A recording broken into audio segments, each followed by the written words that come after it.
partir de agora, programa O Despertar do Ser Integral, com Kátia Flock. Olá, sejam todos muito bem-vindos à nossa reflexão de hoje.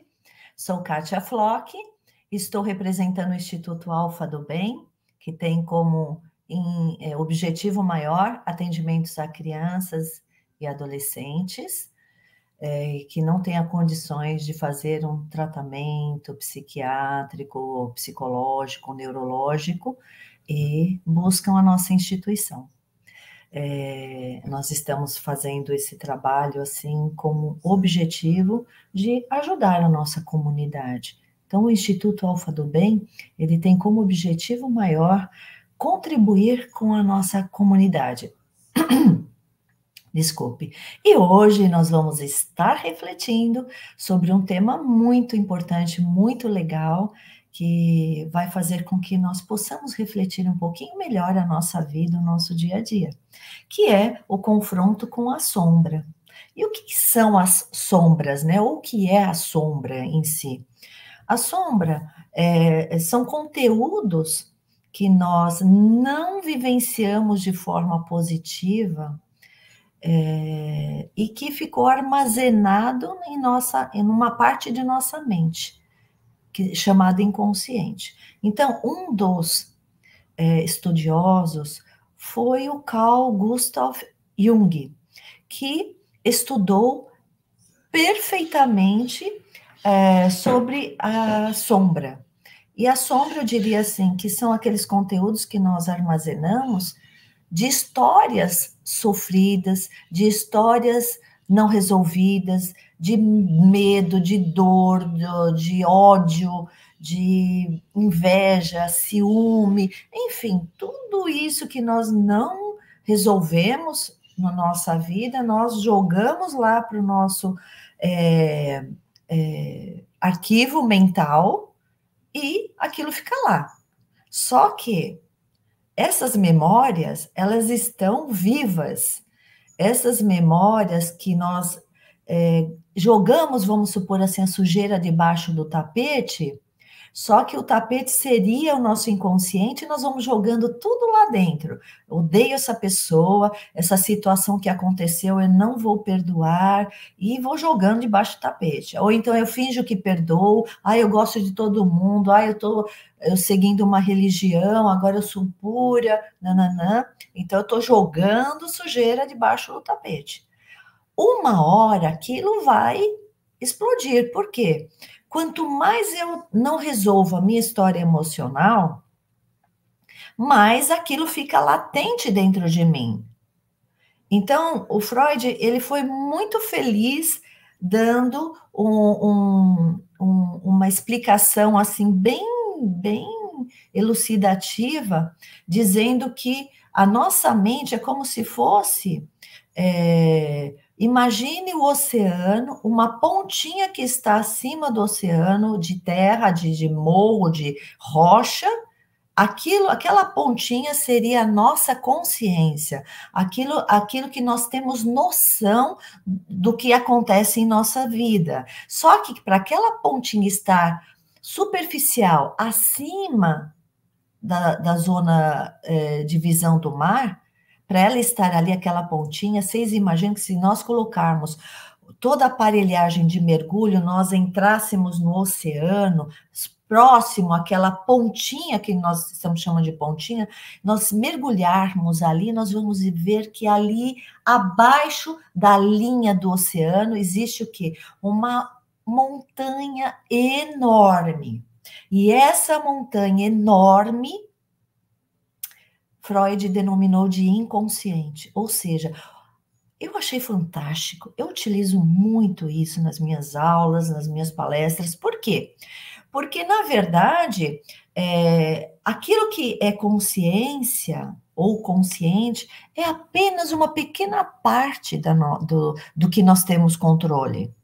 E o que nós não temos controle fica ali a partir da linha do oceano para baixo, que é uma grande montanha, que são os armazenamentos de vivências, de histórias, de emoções, de sentimentos, de traumas que ficam ali guardadinhos. Então, como é que nós vamos lidar com isso em nosso dia a dia? Por isso que Jung estudou profundamente essa questão e nos trouxe que geralmente as pessoas que são muito irritadas, muito ansiosas, muito agressivas e até violentas, elas têm reservas ali de energias traumáticas que estão latentes, ou seja, que estão lá na mente dela, ali, sabe, pulsando e fazendo com que ela reaja a isso. É a mesma coisa que entrar uma farpa em nosso dedo e nós não temos tempo de tirar. Então, você entra a farpa, você fala, mas eu estou dirigindo, eu estou atrasado, eu vou para uma reunião no trabalho, e aquilo, a farpa fica lá dentro, e ela fica latejando. Ela fica o tempo todo, ela não para, ela fica latejando. Aquela farpa, às vezes, mínima coisa, uma lasquinha de nada, entrou, então aquilo está te incomodando, fica latejando, latejando. E aí a pessoa vai para a reunião, vai fazer tudo, mas aquilo lá tá dando toque, ó, e dói, às vezes, ou só incomoda, mas tá alguma coisa ali em desequilíbrio. Enquanto a pessoa não ir e tirar, ela vai ficar com aquele pulsar ruim, negativo acontecendo. E no nosso psiquismo acontece a mesma coisa. Quando nós temos histórias traumáticas e não resolvemos, o que acontece? Aquilo vai ficar pulsando e muitas vezes nós, para fugirmos dessas histórias pulsantes, querendo se tornar presente, querendo se tornar consciente, e elas estão armazenadas, e o que nós vamos fazer? Nós vamos muitas vezes, se aquilo vem à tona em nossa vida, nós vamos projetar aquilo em alguém, numa pessoa. Então, uma pessoa que nos incomoda é uma pessoa extremamente irritada. Aí nós conhecemos uma pessoa no trabalho extremamente irritadiça, às vezes até passional, e ela faz tudo assim, aquilo te incomoda de uma tal forma que você não consegue conviver com a pessoa. E o que acontece quando você não consegue conviver com a pessoa? Ou você se afasta, ou você confronta com ela o tempo todo. Então, o que Jung, com todo esse estudo, eu como junguiana, eu estudo isso e vejo isso em meu comportamento e no comportamento dos meus pacientes.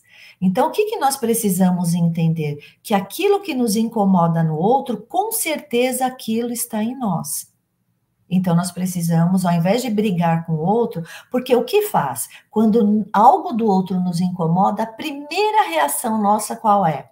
Atacar, brigar, bater de frente. Por quê? Porque nós não conseguimos fazer isso conosco mesmos sozinhos. Porque nós não temos nem noção que aquilo é nosso. Então, o que nós fazemos? Nós brigamos com o outro. Aí nós confrontamos, nós lutamos. Então, o que nós aprendemos até hoje? Que todo e qualquer confronto, seja por irritabilidade, por agressividade ou violência, aquilo lá muitas vezes te pertence, não pertence ao outro. Então, você é que tem que se organizar. Você é que tem que refletir e fazer essa transformação.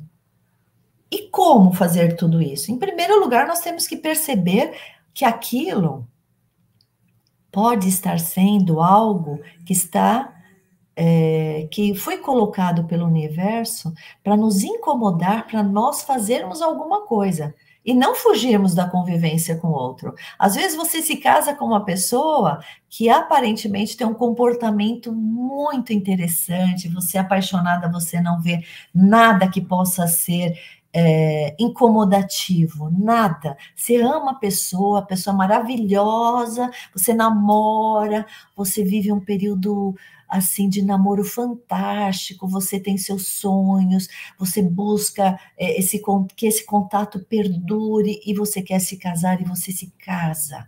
Aí quando você se casa, vai morar junto com a pessoa, aí no dia a dia passa 1 ano e meio, 2 anos, aí você começa a perceber que a pessoa tem reações que você não contava com isso e que aquilo te incomoda. E essas reações, muitas vezes, são da pessoa, mas aquilo lá tem a ver com as tuas sombras também. E você fala, meu Deus, que é isso? Eu não vou aguentar lidar com isso. Porque o primeiro passo seria o quê? Nossa, estou casado com uma pessoa que ela é tudo, depois de um tempo, claro, ela é tudo o que eu nunca gostei. Aí você pergunta, existem 2 formas de lidar com essa situação. A primeira é você se separar, porque é o que todo mundo hoje em dia está fazendo. O casamento está durando o mínimo possível. Porque no primeiro confronto, no primeiro contato com o indivíduo, ele sendo ele e você sendo você, o que acontece? Não gostei, então eu quero me separar. Então, as pessoas, ao invés de ir para uma psicoterapia de casal ou começar a dialogar mais, porque a comunicação é um remédio para o relacionamento maravilhoso, mas a pessoa, às vezes, ela não quer ter esse trabalho, esse sacrifício, porque é um sacrifício. É você sair da zona de conforto, organizar um relacionamento afetivo. É claro que é sair da zona de conforto, mas esse é o nosso desafio. Porque se nós estamos casados, alguma coisa nos uniu. Ou as coisas ruins, ou as coisas boas, ou os dois. E nós precisamos nos ajudar. Você ajudar o seu parceiro e o seu parceiro te ajudar. Só que exige sacrifício, exige renúncia, mas nem sempre vocês querem. Ou um quer, ou o outro quer, mas o outro não quer. E quando um não quer, é difícil. Quando um não quer mexer, ter trabalho, renunciar, fica muito difícil e delicado. Então, o que acontece? A maioria das pessoas estão se separando. Hoje, o que você mais vê é crianças de pais separados. Mas por quê? Porque uns tentaram, né, uma psicoterapia de casal, viram que realmente não querem, né? Mas não é o perfil que agrada, não quer conviver, não está mais apaixonado, não interessa mais esse tipo de convivência, aí se separam. E outros nem procuram uma psicoterapia e já se separam. Só que esse é um dos caminhos.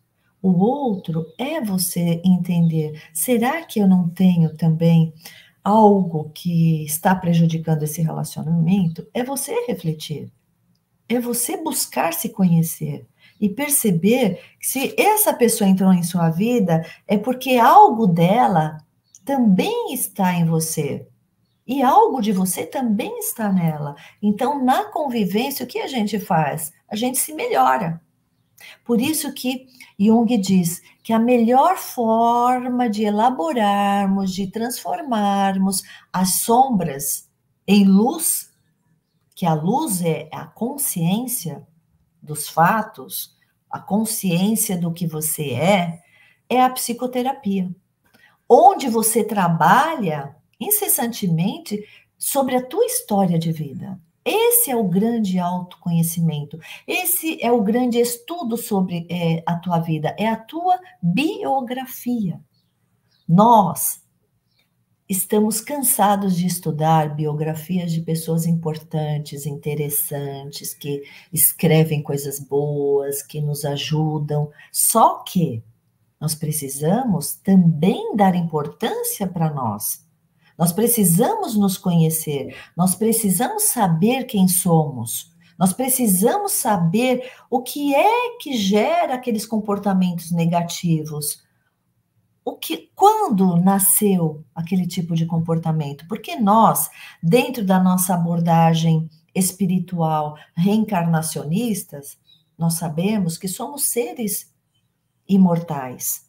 Nós sabemos que somos seres antigos, não somos seres jovens, nós somos criações divinas que já reencarnamos por diversas vezes. E vocês imaginam que a cada encarnação nós tivemos um personagem, uma vivência, e nessas vivências nós sofremos, nós fizemos alguém sofrer. E isso tudo, ao desencarnarmos, nós levamos essas memórias emocionais, sentimentais, e as experiências traumáticas, alegres, tristes, prazerosas, desprazerosas. E aquilo fica no nosso psiquismo, que é o nosso espírito. E se isso fica no nosso espírito, o que acontece? Quando reencarnamos, nós vamos ter novas oportunidades de entrarmos em contato com todos aqueles arquétipos, com todas aquelas histórias traumáticas, difíceis, fáceis, algumas alegres, mas a maior parte são mais dolorosas e difíceis, e é por isso que nós reencarnamos, porque se nós tivéssemos todas as memórias maravilhosas, histórias com pessoas fantásticas, nós não precisaríamos reencarnar mais. Aí nós iríamos para um patamar maior de estarmos em mundos mais felizes, que não é hoje a nossa posição. Por isso que nós estamos aqui. Então, nós precisamos começar a entender que a nossa história precisa ser revista. Se nós queremos demolir as nossas sombras e parar de projetar no outro aquilo que é nosso, nós temos que nos autoconhecermos. E para o autoconhecimento, não é só você falar assim, o que é qualidade, o que não é qualidade, o que eu gosto, o que eu não gosto. Não é só isso. É você ir no âmago, saber o que você carrega de trauma. Porque às vezes a pessoa lê milhares de livros de autoajuda. Ajuda superficialmente, porque o que ajuda profundamente é realmente você começar a se conhecer num processo técnico de psicoterapia. Porque é na psicoterapia que você vai ser estimulado a pensar sobre você, a pensar no comportamento que muitas vezes, por querer fugir das nossas próprias sombras, que são as nossas questões traumáticas, nós projetamos no outro e mais. Ou nós brigamos incessantemente com o outro, ou nós nos desvinculamos do outro. E assim passamos a vida toda. Às vezes esse tipo de pessoa não gosto, não tenho amizade. Aí eu conheço outras pessoas. Essa pessoa é assim, essa outra pessoa é assado, não gosto de ninguém. Às vezes as pessoas acabam se isolando porque não combinam com ninguém. Porque só as pessoas têm defeitos, só as pessoas fazem coisas que ela não gosta. E aí o que acontece? Então as pessoas não são legais. Só que a pessoa precisa dar uma paradinha e pensar: poxa, será que é só a pessoa que está inadequada na situação, na relação, ou eu também estou inadequada? Porque às vezes, ou na maior parte das vezes, eu posso estar inadequado, só que eu não estou percebendo. Por quê? Porque meu olhar não está para mim, está para fora, não está para dentro. Por isso que eu digo, quanto mais dentro, mais fora. Quanto mais você se enxerga internamente, se conhece, percebe, você vai diminuindo a sua ansiedade, você vai diminuindo a sua agressividade, você vai diminuindo o seu julgamento negativo do outro. Por quê? Porque aquilo você já está acertando dentro de você. Então você já está se organizando, está organizando a sua história. E eu diria assim, não só dessa vida, mas de vidas passadas. Porque nós estamos aqui muito mais para reorganizarmos histórias passadas do que praticamente dessa nossa vida atual. Essa nossa vida atual pode ser que está tudo mais ou menos ajeitadinho, você é uma pessoa fraterna, você é uma pessoa mais paciente, você é uma pessoa mais humana, mas tem coisas dentro de você que você ainda não consegue lidar. Então, o estímulo, a busca da sua verdade, ela deve ser constante, ou o estímulo deve ser constante, porque essas projeções, elas são super fatais. Elas destroem relacionamentos. Então, você pode ver, então, Kátia, uma relação que que ela se finda, é porque, então, alguém ali está projetando a sua própria história negativa, traumática? Sim, sim. Eu atendo casais e eu atendo algumas sessões individualmente, né? O marido, algumas sessões individuais para eu saber como ele é, como é que ele passa a sua história, e a esposa também, algumas sessões individuais, e depois que eu coloco junto. E aí, juntos, eu vou analisando. E juntos eles vão tendo a possibilidade de perceber a sua própria fala e a fala do outro. Eu vou mediar, eu estou ali como mediadora desse relacionamento. E é incrível o que eu vejo, que quando a pessoa tem um mediador, ela consegue olhar o que ela está falando e o que ela está fazendo. Sem o mediador, ela só olha o que o outro está fazendo. É incrível, mas isso ajuda muito. Isso ajuda muito porque a pessoa começa a ter noção do comportamento dela. Ela começa, parece que, a se ver. E isso se chama autoconhecimento. Eu começo a me conhecer, eu começo a dar frutos mais saborosos no relacionamento e com a vida. Quanto mais eu me vejo, mais eu entendo que aquilo pode ser meu e não do outro. E outra, sempre que nós ouvimos dentro da doutrina espírita as pessoas falarem, mas essa pessoa está me fazendo isso, mas e você, o que está fazendo? Eu também estou retribuindo. Aí, se é uma pessoa que tem já um conhecimento próximo à sabedoria, diz, mas você não é responsável pelo que ela faz, você é responsável pelo que você faz. Então, procure não fazer nada que você possa vir a se arrepender. E quem vai se arrepender? Quem já tem consciência. Quem ainda não tem consciência da vida, ainda não tem um pouquinho de maturidade, nunca. Ele sempre vai falar que a pessoa fez isso, eu fiz para ela. Ela me bateu? Eu bati nela. Bateu, levou. Só que não é por aí. A gente não precisa retribuir. Por quê?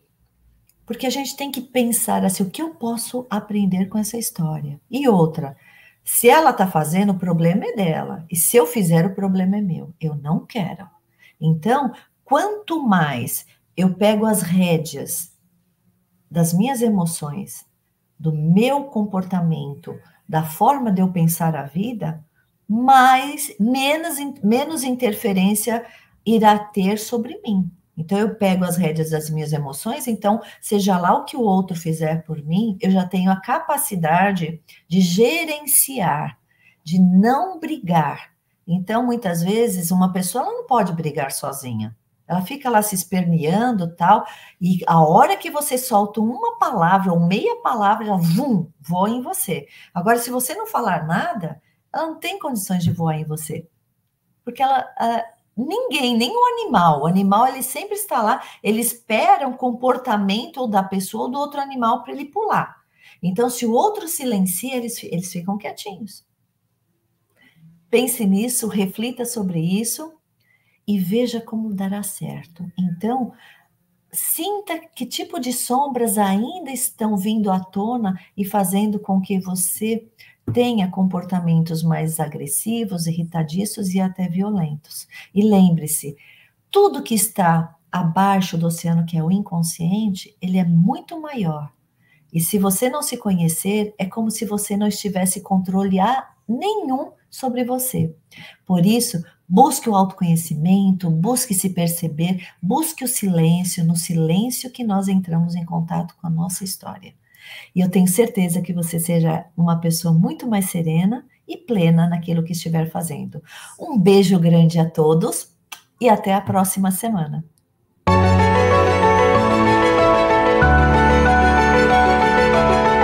Você acompanhou o Despertar do Ser Integral com Kátia Flor.